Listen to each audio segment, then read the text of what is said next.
Hello and welcome to today's Advent Drink Along. It's day 7. It's a beautiful Sunday afternoon. I'm Luke, and today we've got a Japanese black lager from Abandoned down in Upper Hutt. Abandoned are a pretty unique brewery. They trying to find the right words for it. They're the opposite of polished, I suppose.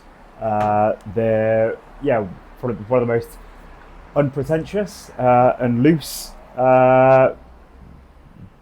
brewers and branded brands in the country, I suppose. That's their whole vibe. It's all about sticking it to the man.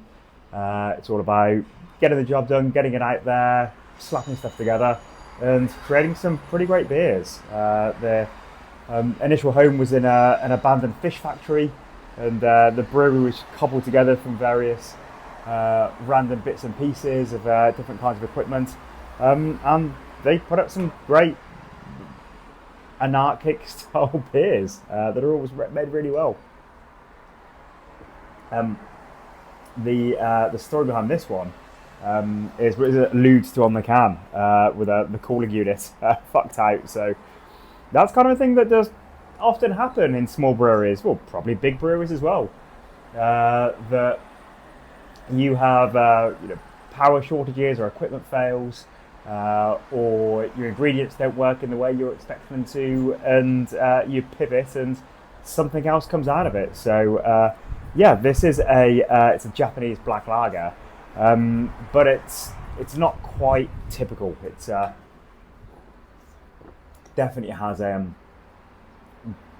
considerably bigger malt profile. And bigger ABV at 6.5% than your classic Japanese black lagers, which is a really fantastic style. Actually, it's a family of styles that I really love. I just love dark lagers, the whole group, everything from Baltic porters at the more full-on end, but on the lighter end, your German Schwarzbiers, your Czech Tmavé pivos.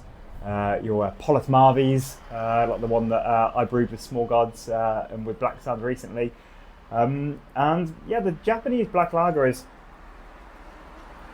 it's a style that's been pretty popular in Japan for probably a couple of hundred years, maybe 150, since a lot of German brewers went over in the 1800s to brew and to work with local breweries there. And brewers like Sapporo and Asahi Black, which is probably the Japanese black lager that you have most likely tried because it's a huge brand. Those German brews in the 19th century took over the idea of Schwarzbier, which is a black lager, and it's a lager. It's lagered, it's stored cold, it's bottom fermented, it's cold conditioned. You've got all your crispness or your clarity of flavour that you have in a lager, but some dark malts in there. And as with many things, the Japanese took this style and made it their own, the same way that they did with everything from electronics goods and watches to cars. It's Japanese precision and engineering.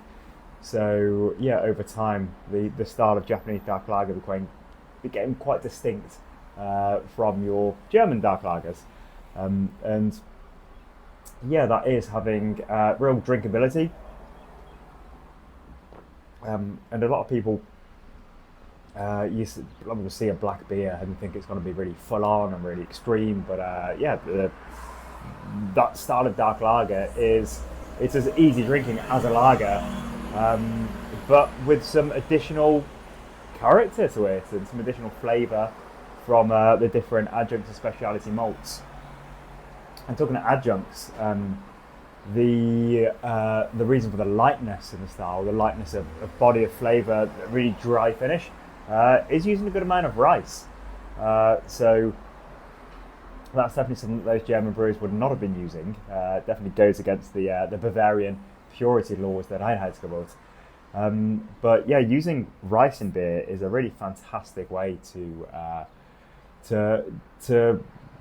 have a beer that has a very dry, very clean finish. It's very light-bodied, just the way that rice works in the brew and the kind of sugars it comes out with, it means that you can get a super light beer, and that's used by brewers across the world in various styles. So like American light lagers famously, they'll use maize or corn for similar sort of reasons. And in the 90s and the noughties, it was definitely a marketing thing that some advertising agencies working with breweries would use. They'd disparage and so their competitors were brewing with corn or brewing with rice, but that's not a bad thing. It's a really good thing if that's the style that you are going for. And in fact, when I've brewed with rice a few times, but especially making things like cold IPAs when you want a really light body, rice is really expensive. Rice is more expensive than malt, so it's not a cheap shortcut whatsoever using rice in your beer. So this is really, really delicious. It is not a classic Japanese black lager. It's a slightly elevated one, I suppose. It's just a bit more of a ramped up one, almost like the cross between a Japanese black lager and a porter, I suppose. It's just got that bit more heft to it. While it's light in the body, it is really, really easy drinking and light, but there definitely is more character from those dark malts and different specialty malts that would have been used in here. You are getting more of a residual bitterness on the tail end. It's definitely amped up with hops, as Abandoned and in fact most New Zealand brewers are very prone to do. We just have a taste for hops. We just can't help ourselves but being heavy-handed with hops because they're delicious and bitter beers are delicious. So yeah, this definitely has a bit more aroma and bitterness from the hops. And yeah, as I said earlier, it's bigger in that it's 6.5%. So yeah, it's like a big brother of a Japanese black lager, I suppose. And like with the style, beer that goes fantastically well with food. It's a good all-rounder and a good summertime dark beer for a really beautiful Sunday. It's like 28 degrees out here. I hope it's as sunny and beautiful wherever you are enjoying your beer this afternoon. All right, well, that's about it from me. Next time you're in Upper Hook, go and pay a visit to the guys at Abandoned. They're doing lots of cool stuff. I'm a big fan of their New Zealand draft. There aren't many breweries doing a good New Zealand draft, so yeah, it's good to see them really embracing that style. But also, yeah, all sorts of stuff. I really enjoy their seasonal IPAs as well.